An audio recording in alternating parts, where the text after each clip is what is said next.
selanjutnya kita akan masuk ke materi utama yang kedua nih teman-teman. Materi ini tidak kalah menarik juga karena kita akan bahas tentang nyeri pinggang. Pasti di antara teman-teman nih, termasuk saya juga, pasti sering banget mengalami nyeri pinggang ya.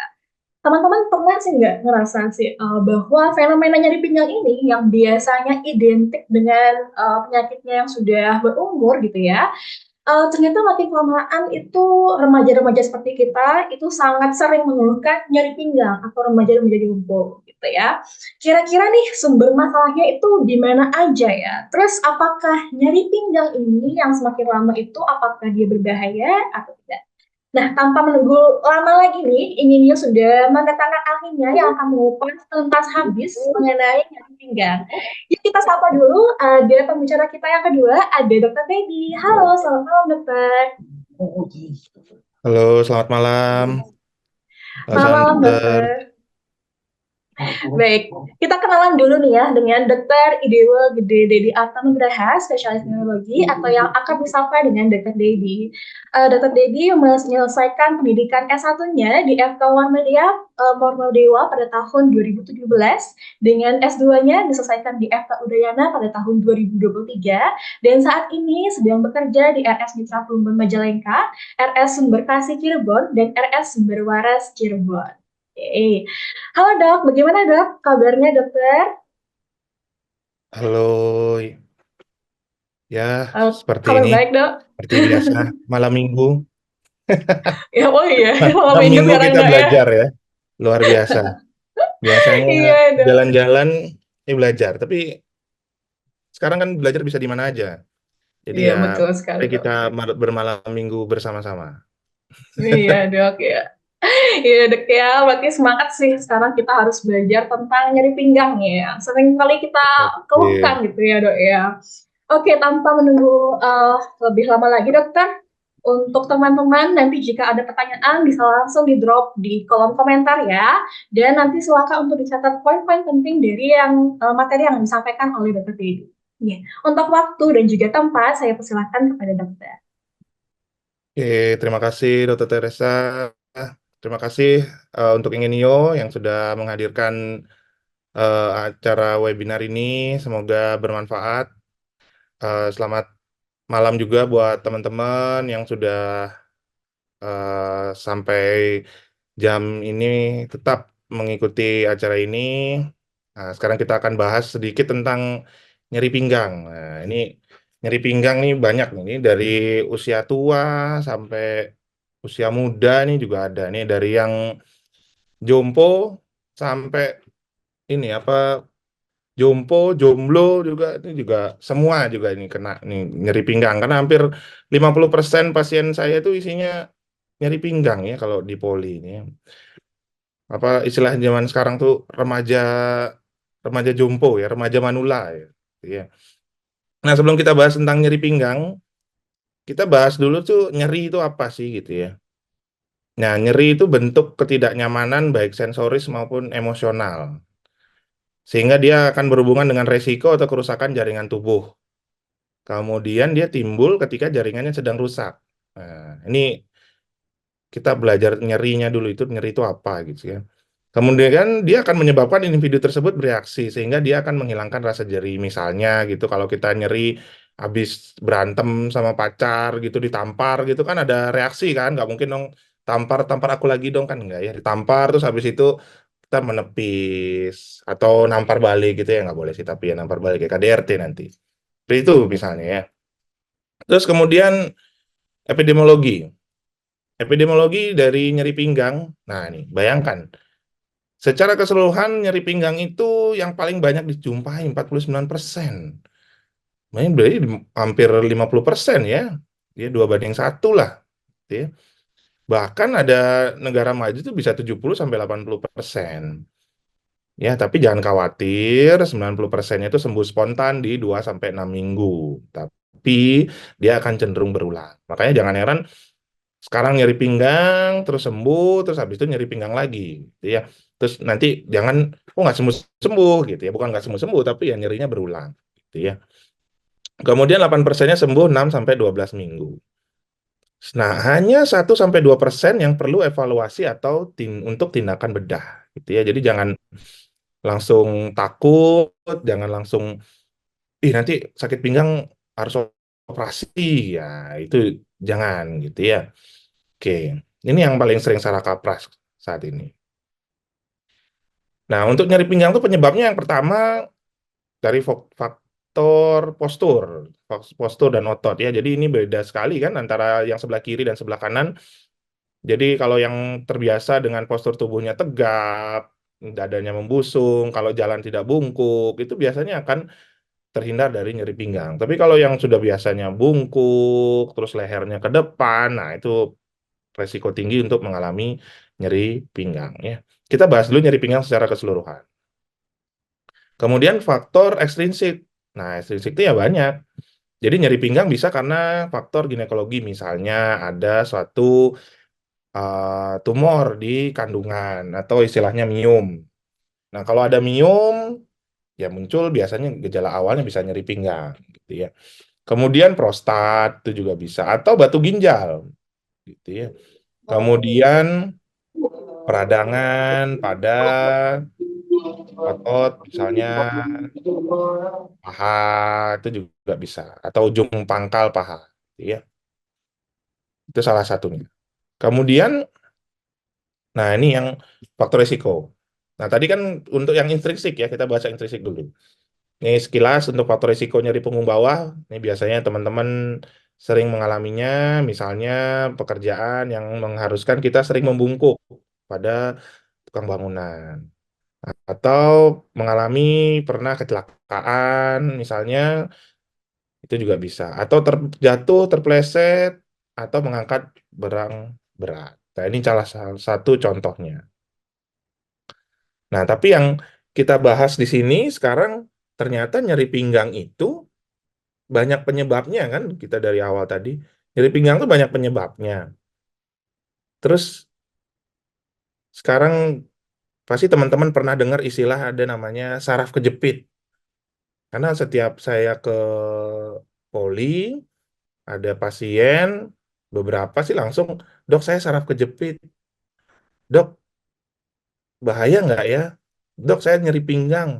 Saya saraf kejepit. Terus saya tanya, loh, ibu tahu dari mana kalau ibu saraf kejepit gitu? Atau masnya tahu dari mana kalau saraf kejepit? Kata teman saya. Nah, terus saya googling, nah kan. Kalau googling kan kalian teman-teman Google pasti misalnya langsung tulisannya nyeri pinggang saraf kejepit. Nah, padahal saraf kejepit atau nyeri pinggang karena saraf kejepit itu hanya kalau di penelitian tuh hanya 10-20%. Dan biasanya mengenai usia di atas 50 tahun. Kalau yang muda-muda, yang seumuran kita, itu jarang, kecuali faktor risikonya misalnya dia atlet, angkat beban yang terlalu ekstrim, misalnya itu juga faktor risikonya ada gitu ya. Tapi kalau yang wajar-wajar aja biasanya jarang saraf kejepit. Jadi nggak semua nyeri pinggang itu saraf kejepit. Makanya seperti piramid, yang paling banyak, yang paling atas itu karena otot dan ligamen. Kemudian antar gangguan tulang belakang plus persendian, kemudian baru yang saraf kejepit tadi, kemudian baru yang organ-organ lainnya. Seperti tadi yang ada prostat, batu ginjal, gitu ya. Nah, ini otot-otot yang paling sering terkena. Biasanya kalau otot-otot yang paling sering terkena ya bisa di latissimus dorsis gitu ya. Atau kalau naik sedikit nyerinya punggung atas infraspinatus, teres mayor, ya itu kira-kira. Kemudian tapi yang paling sering ini adalah di bagian bawah sini yang ototnya, gitu ya, untuk nyeri pinggang. Kemudian ciri khasnya, nah paling banyak terjadi 60-70%. Ciri khasnya nyerinya terlokalisir di satu tempat. Jadi kalau misalnya di nyerinya di otot yang tadi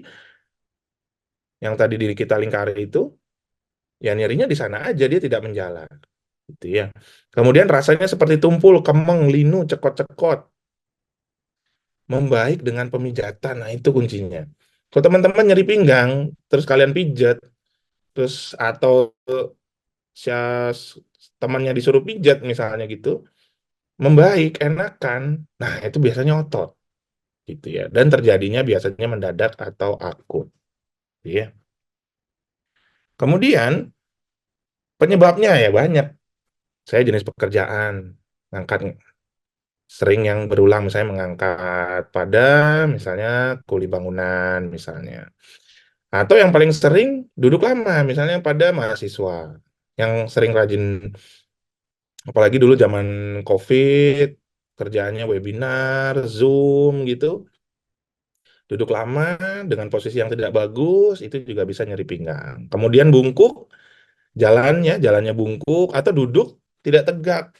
Eh, Ya, jadi duduknya bungkuk seperti ini terus, nah itu juga bisa nyeri pinggang. Beban pada punggung, misalnya bawa tas berat, gitu ya kan zaman dulu ya. Tapi kan sekarang kan udah ada iPad ya, kadang-kadang jadi buku udah dikurangi, gitu ya. Tapi masih ada juga yang suka bawa buku paket, misalnya kan kalau dari SD sering bawa buku tas berat-berat, nah itu bisa resiko juga nanti untuk dewasa yang nyeri pinggang. Olahraga yang berlebihan atau tidak teratur, misalnya fitness, nge-gym. Lu berarti nggak boleh nge-gym? Bukan. Nge-gym tapi tidak sesuai aturan. Kan ada kan aturannya harus, kalau berat badan sekian, harus ngangkatnya maksimalnya berapa. Ya, tapi kan sekarang kalau nge-gym saya dengar ya dari pasien-pasien saya, sering ini apa, saing-saingan ngangkat berat. Nah, ngangkat-ngangkat bench press ratusan kilo itu saling saingan. Nah, itu juga bahaya juga. Kemudian sepeda, biar tapi kalau sepeda yang terlalu ekstrim, misalnya terlalu jauh, berkilo-kilo gitu ya, itu juga bisa.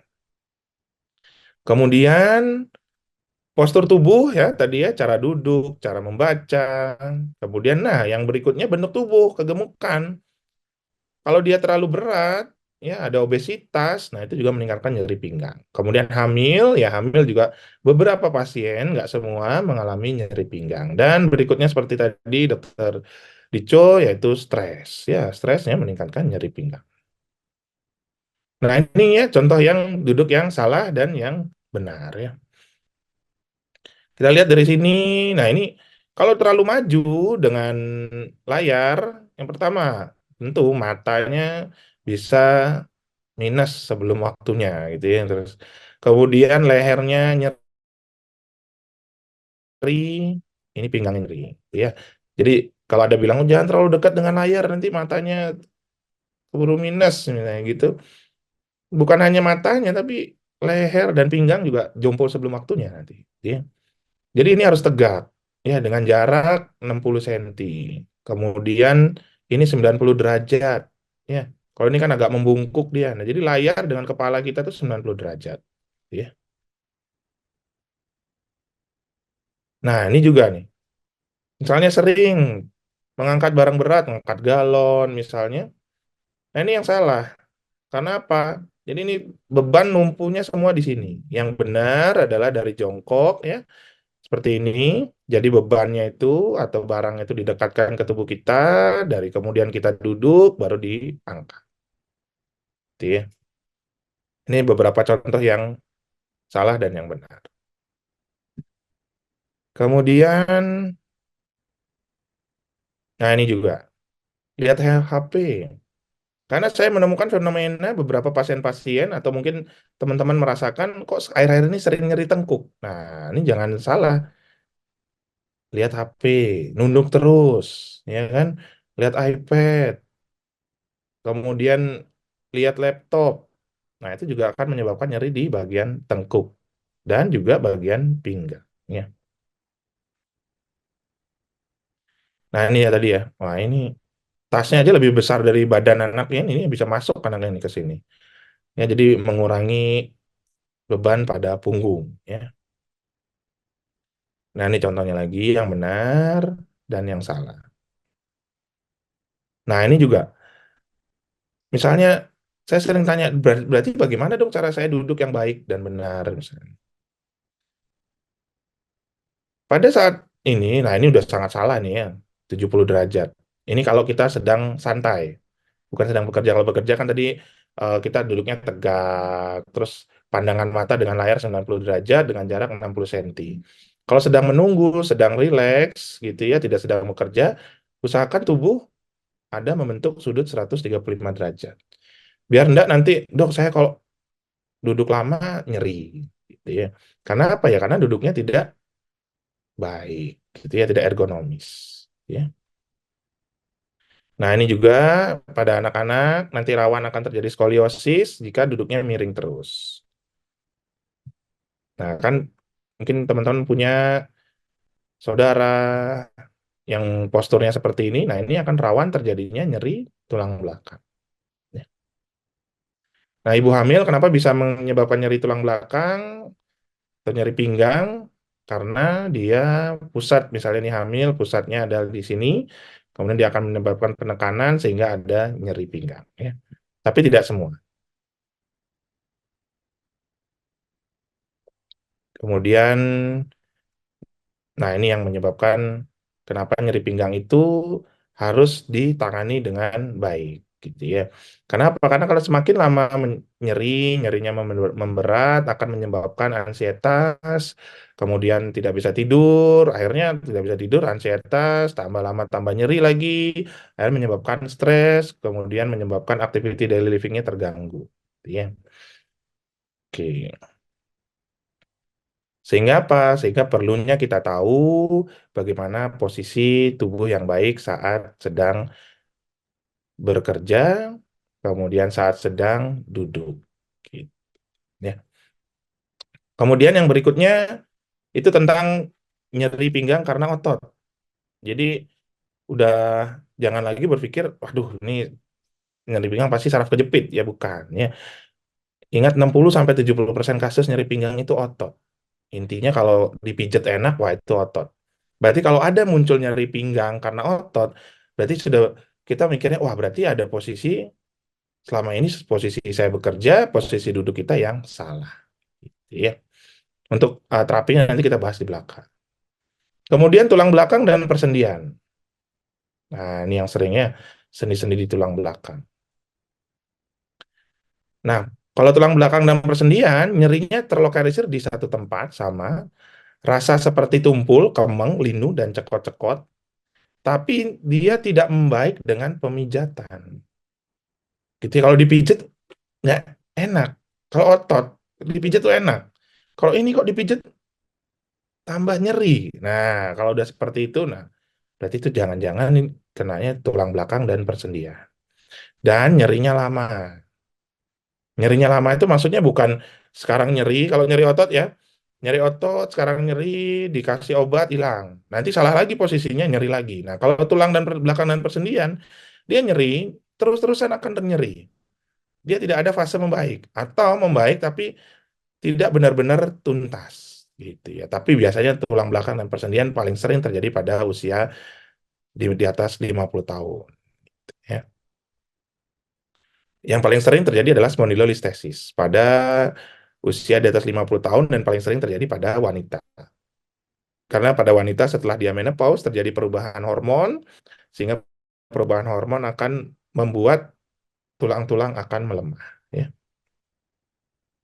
ya ini spondylolistesis ya. Spondylolistesis itu adanya pergeseran pada sendi. Jadi harusnya sendinya kan lurus seperti ini, kemudian dia akan bergeser seperti ini. Gitu ya. Nah, itu dia akan nyeri pinggang. Kemudian osteoporosis, pengeroposan, nah ini juga jarang ya untuk muda, pasti biasanya pada usia di atas 50 tahun.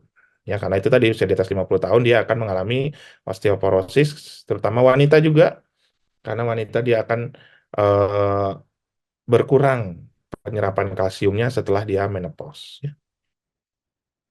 Kemudian ruptur ligamen, nah ini jarang, biasanya pada pasien-pasien yang ekstrim sekali kerjanya, gitu ya, jadi akhirnya dia putus ligamennya. Mungkin dia sering mengangkat barang berat, misalnya, atau biasanya tukang di bagian gudang yang ngangkat-ngangkat berat itu beberapa pernah mengalami, saya dapat mengalami ruptur ligamen. Nah, ini baru saraf kejepit. Ya. Saraf kejepit yang paling sering nih, dok saya saraf kejepit, dok saya saraf kejepit, atau dok saya saraf kejepit harus operasi nggak? Nah, itu yang paling sering tanyakan. Nah, saraf kejepit itu sebenarnya adalah Bentar. Nah, ini ya. Ini adalah terjadinya suatu kompresi ya. Akibat apa?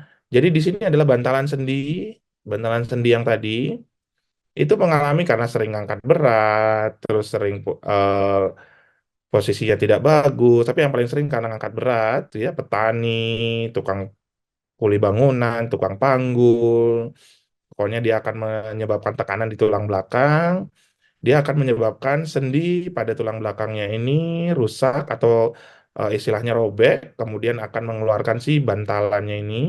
Nah, bantalannya ini dia akan menekan si sarafnya. Karena di tulang belakang kita ada saraf yang jalan. Seperti ini tadi ya. Nah, seperti ini. Yang kuning-kuning ini sarafnya.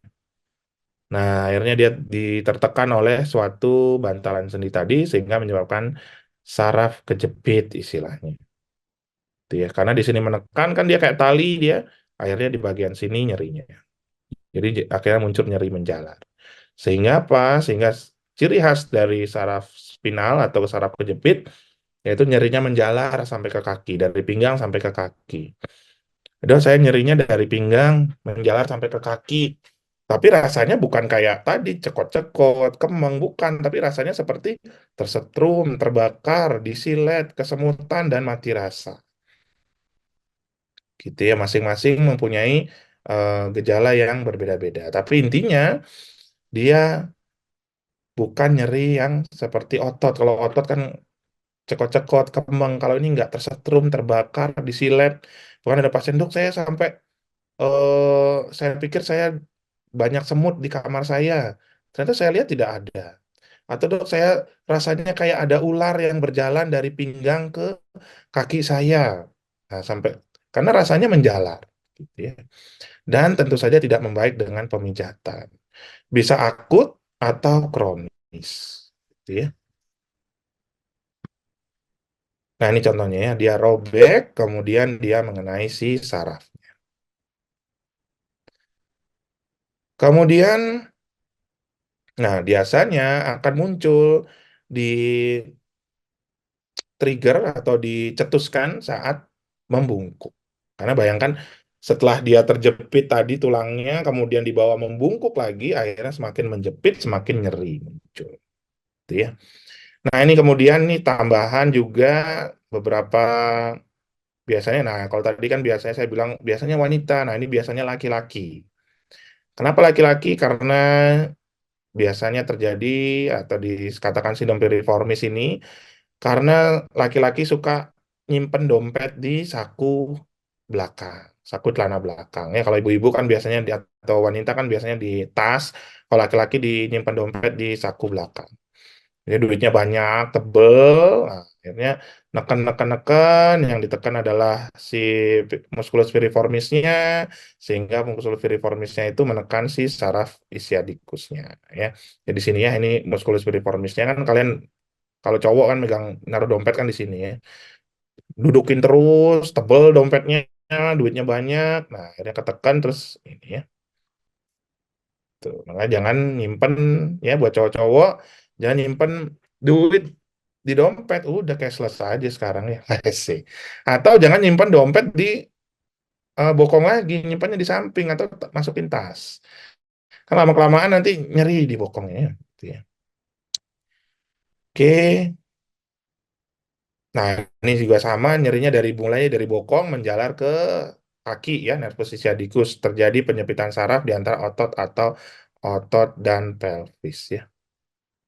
Nah, ini ya contohnya ya. Nah, kan nyimpan dompet kan di sini kan. Nah, tekan.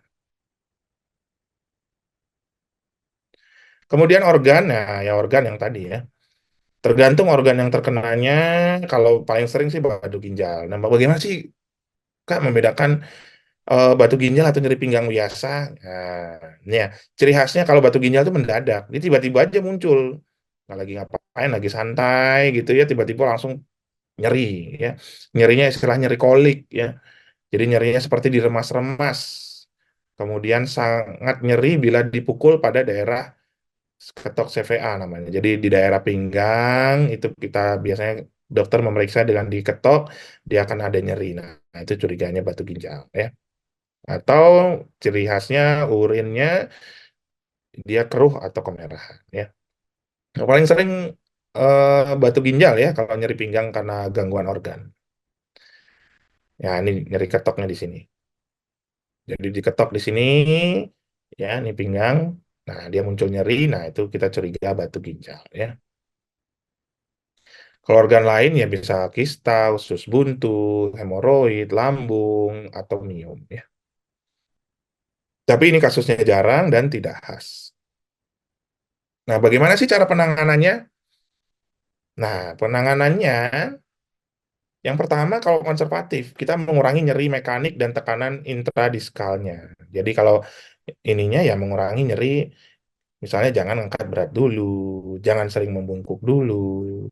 Saat duduk posisinya harus benar, gitu ya. Kemudian kalau tidur biasanya dilakukan pada alas yang agak keras. Biasanya kalau kasur spring bed berarti nggak boleh, boleh, tapi jangan spring bed yang udah 25 tahun masih dipakai yang mendelap gitu, itu tambah sakit. Karena apa kan dia akan bungkuk, dia akan menyebabkan nyeri memberat, gitu ya. Kemudian dianjurkan 3 sampai 5 hari. Jadi kalau untuk otot 3 sampai 5 hari nyerinya harus berkurang. Ya. Kalau dia misalnya skoliosis atau nyeri saraf kejepit itu bisa sampai 5 minggu nyerinya. Ya. Kemudian yang berikutnya pembatasan aktivitas, saya istirahat dulu. Ya. Dulu saya pernah punya pasien, dok saya mau sembuh, nyeri pinggang, saya mau kerja lagi. Nyerinya nyeri berat, usianya masih 25 tahun, nyerinya lebih ke otot, tapi sangat berat. Ternyata pekerjaannya adalah tukang ngangkat, padahal orangnya ini punya sawah, tapi dia semangat untuk kerja, jadi dia ngangkatin hasil panennya gitu ya. Saya pengen sembuh karena musim panen, dia bilang. Saya bilang, oh bapak setiap ini berapa kali ngangkat? Saya bilang, 20 kilo ya. Saya nebak aja ngasal 20 kilo, karena kan dia bilang pekerjaan itu kan sakitnya berat. Jadi dia kayak ngangkat si hasil hasil panennya itu dari sawah ke truk gitu ya. Padahal dia punya sawahnya. 20 kilo ya kan berat itu Pak, jangan dulu istirahat. Oh enggak dong, enggak 20 kilo gitu. Ternyata 40 kilo, buset, 2 kali lipatnya. Ya pantas. Terus dia minta saya ngasih obat gimana caranya biar dia bisa ngangkat itu lagi, gile. Itu udah kayak, eh apa ya, kasih obat 1 truk juga saya nggak bisa Pak. Jadi Bapak harus istirahat. Saya bilang, Bapak kan yang punya sawahnya. Saya bilang. Itu ya kira-kira. Jadi ya harus istirahat, ya nggak ada lain. Ya mau gimana lagi, namanya juga nyeri ya harus istirahat. Kalau emang pekerjaannya yang bertadi ngangkat-ngangkat berat, saya gitu ya. Terus kemudian acetaminophen paracetamol ya, bisa 4.000 mg per hari maksimal. Kemudian NSAID, NSAID atau kalau teman-teman sering menemukan mungkin meloxicam, sama fenamat, itu bisa. Tapi ingat, penggunaan NSAID bukan jangka panjang. Makanya kalau otot 3 sampai 5 hari itu harus sudah membaik. Ya, jadi dengan selain obat ya pembatasan aktivitas dan misalnya kalau posisinya kalau ada ketemu nyeri, oh ini saya kayak sakit otot nih. Kalau sakit otot berarti ada yang salah nih dengan posisi postur saya. Nah, itu harus kita harus sadar sendiri, gitu ya. Opioid, nah itu opioid kalau dia nyerinya tidak membaik dengan NSAID tadi, tapi tidak lebih dari 2 minggu, ya. Kemudian steroid jangka pendek 3 sampai 5 hari bila kasus HNP berat untuk inflamasi, ya. Kemudian masa relaksan untuk relaksasi otot.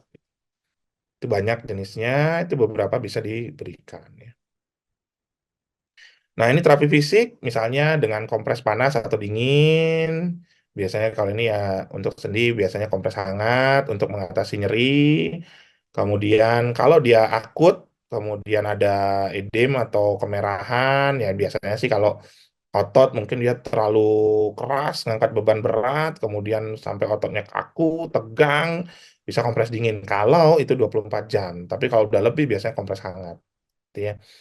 Kemudian kalau dia kronik dapat dengan kompres panas atau hangat. Kemudian dengan radiasi inframerah, elektromagnetik itu juga bisa.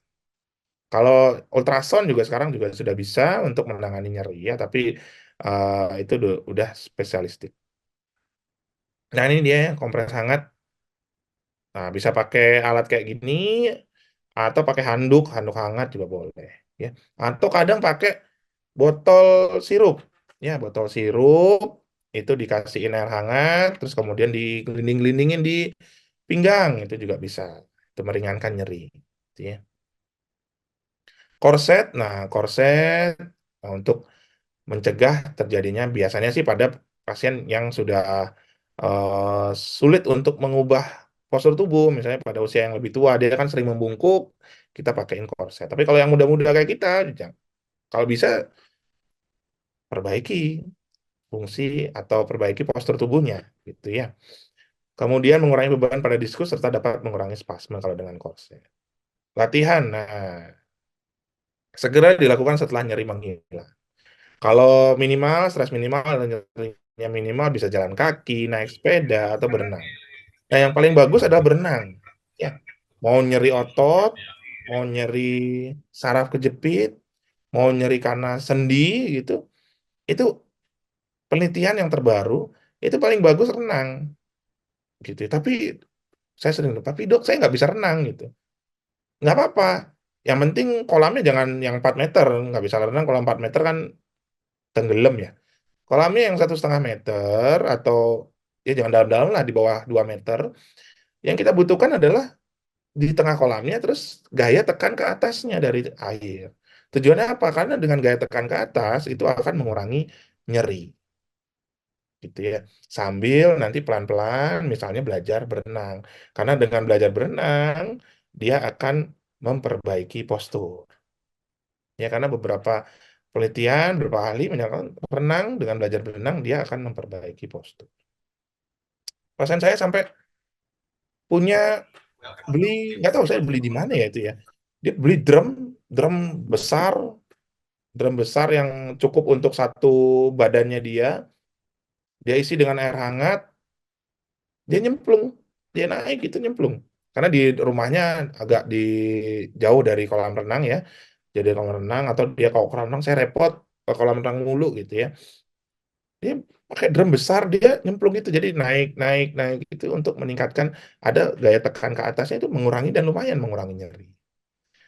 Kemudian memelihara fleksibilitas fisiologis ya dengan misalnya pemanasan, sering meregangkan otot dan sendi ya.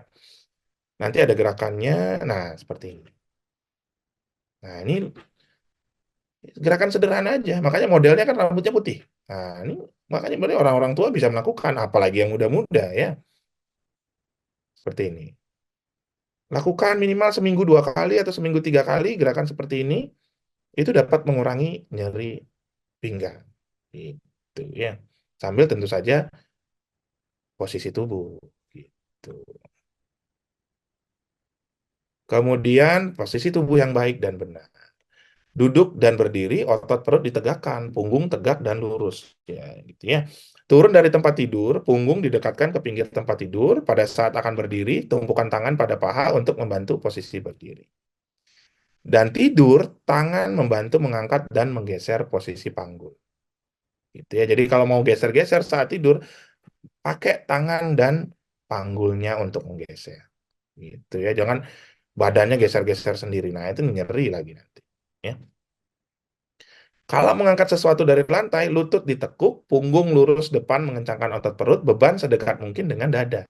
Karena dengan seperti itu, beban tidak fokus pada tulang belakang.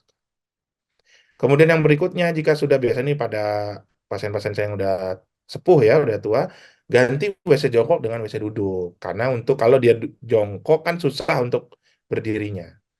Gitu ya, untuk memudahkan gerakan dan tidak membebani punggung saat bangkit. Gitu ya. Nah ini ya, kita ulangi lagi. Nah kemudian ini posisi tidur yang benar. Jadi dia lurus seperti ini, kemudian kepalanya agak sedikit seperti ini. Gitu ya. Jangan yang bantalnya tinggi sekali. Tapi jangan lupa ada beberapa kasus, misalnya nih ya, ini agak sedikit di luar dari topik. Kalau misalnya teman-teman ketemu keluarga, misalnya tidurnya nggak bisa satu bantal, harus 3 bantal gitu ya. Kalau dengan satu bantal sesek, wah itu beda lagi. Itu jangan-jangan ada gangguan jantung nanti ya. Itu hati-hati itu ciri khas pertama itu dari gangguan jantung biasanya. Apalagi punya tensi tinggi, wah itu hati-hati, itu berarti ada gangguan jantung kalau seperti itu ya.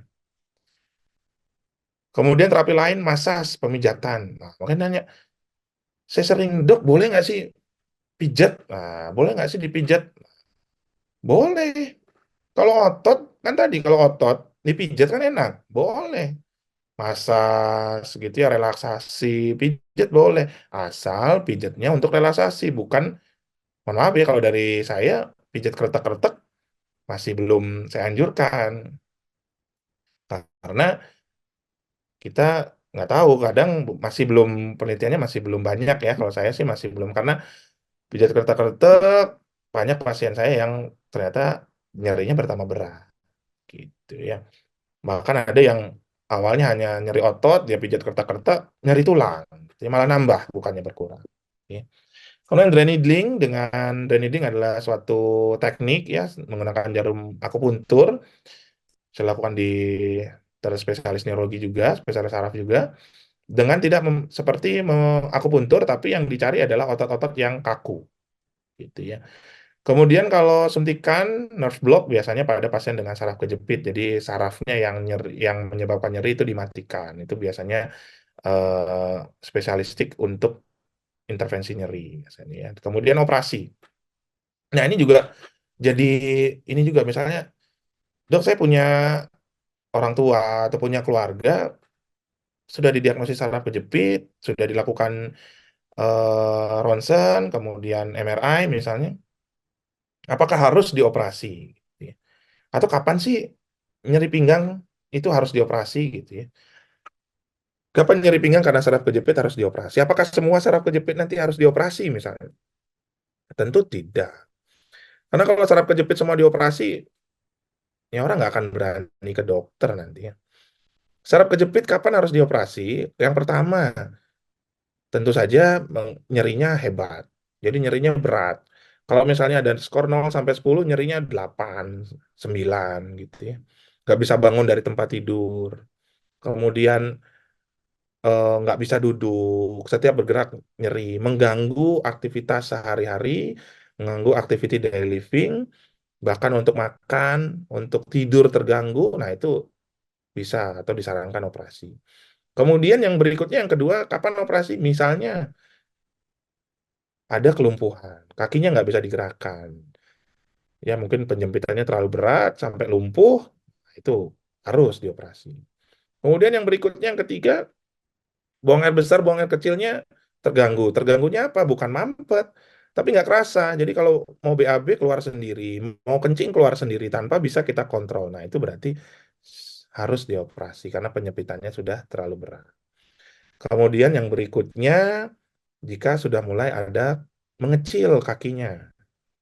Ternyata otot-otot kakinya mengecil karena yang tadi kan saraf itu yang ngasih makan otot, sama nanti kalau terjepit akhirnya apa? Mengecil lah kakinya. Nah, itu baru dioperasi. Tapi kalau enggak, nah itu kita enggak tidak ada gejala dari empat tadi, kita bisa lakukan yang pertama adalah terapi, posturnya yang bagus, kemudian fisioterapi, kemudian olahraga ya. Gitu. Dan saya sangat anjurkan renang. Gitu ya. Nah, nih ya, massage boleh, dry needling ya, seperti ini contohnya itu bisa dilakukan. Kemudian kalau ini spinal block contohnya, jadi di blok sarafnya yang mana yang menyebabkan nyeri. Kemudian, nah sekarang setelah kita ngomong penanganan, bagaimana sih mencegahnya? Ya tadi yang pertama kan sudah ya, posisi ya, posisi, terus kemudian hindari angkat berat ya. Nah ini secara garis besarnya adalah menjaga agar berat badan tetap sehat ya, karena kegemukan juga meningkatkan risiko nyeri pinggang. Karena rata-rata pasien saya yang mengalami kegemukan, obesitas, nyeri pinggang semakin memberat. Gitu ya. Olahraga secara teratur, misalnya jalan kaki, sepeda, renang, gitu ya. Mengangkat barang dengan kekuatan kaki, bukan punggung, ya. Kemudian pastikan posisi kerja Anda tidak berkontribusi terhadap rasa sakit Anda. Gitu ya. Ini contoh-contoh posisinya. Kemudian bahkan di sini ada yang posisi mengemudi, Pak, ya. Oke, ini ya. Nah, untuk mengangkat barang, nih ya, saya ulang-ulang lagi. Kenapa? Karena ini yang paling sering kita lupakan. Gitu ya. Oke, yang paling pertama latihannya adalah renang, bersepeda, dan kalau tidak bisa, ya jalan sudah cukup. Ya. Nah, ini yang istilahnya red flag. Nah, ini bukan, kan ada tuh dibilang kan cowok red flag. Nah, ini nyeri pinggang red flag itu apa sih? Nah, red flag itu apa sih yang dimaksud red flag pada nyeri pinggang itu yang harus diwaspadai misalnya karena mungkin aja ada tumor, ada infeksi itu ya. Yang pertama adalah jika nyeri pinggang kemudian demam ya. Kemudian berat badannya drastis turun misalnya. Ya. Drastis turun itu bukan berat badan turun 2 kilo ya, tapi 10 sampai 20 kilo atau 10 sampai 20% dari berat badan sebelumnya.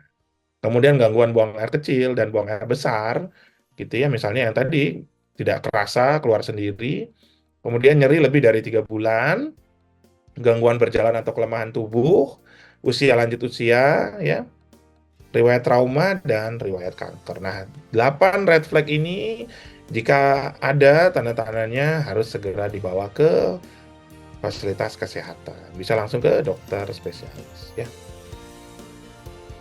Oke, terima kasih sudah mendengarkan. Semoga bermanfaat.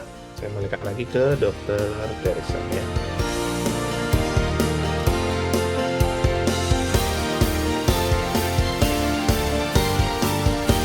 Engineer, the gold standard of medical learning.